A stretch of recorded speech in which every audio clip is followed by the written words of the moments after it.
Si la fédération espagnole est empêtrée dans des scandales depuis dimanche dernier, les joueuses ont décidé de profiter de leur titre lors de la Coupe du Monde féminine. Elles ont décidé de se rendre à Ibiza, où elles passent du bon temps sur un superbe yacht.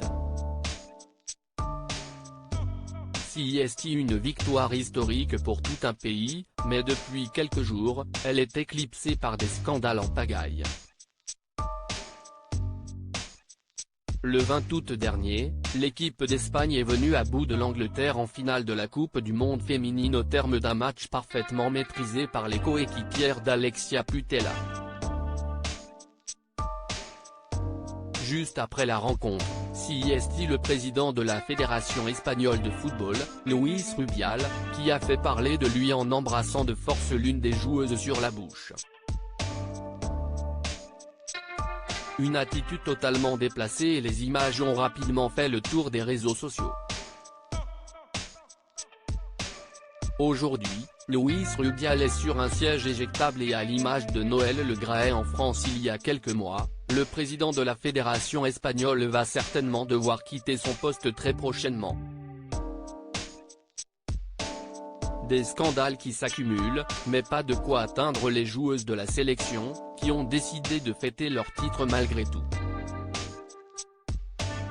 Pour cela, quoi de mieux que de s'envoler en direction d'Ibiza, où les toutes nouvelles championnes du monde sont actuellement. Mieux, ces dernières se trouvent sur un énorme yacht au large de l'île des Baléares, comme on peut le voir sur les photos, qui sont à retrouver dans le diaporama. Farniente, bronzette et plongeant dans l'eau turquoise, les footballeuses profitent au maximum de ce petit moment de détente qu'elles ont bien mérité. Les Françaises pas en reste. Les joueuses espagnoles ne sont d'ailleurs pas les seules à avoir besoin de vacances.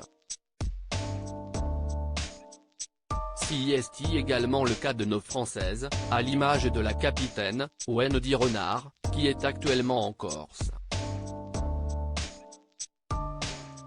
Après une préparation chaotique et l'arrivée tardive du nouveau coach, Hervé Renard, les Bleus ont réussi un beau début de mondial, mais malheureusement, elles ont été éliminées au stade des quarts de finale par le pays hôte, l'Australie.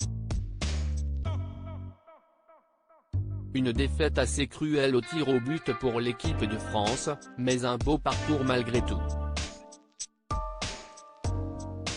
L'objectif est désormais clair pour Amel Majri et ses coéquipières, qui vont tout faire pour arriver au top de leur forme dans un an, pour les Jeux Olympiques, qui se dérouleront à Paris.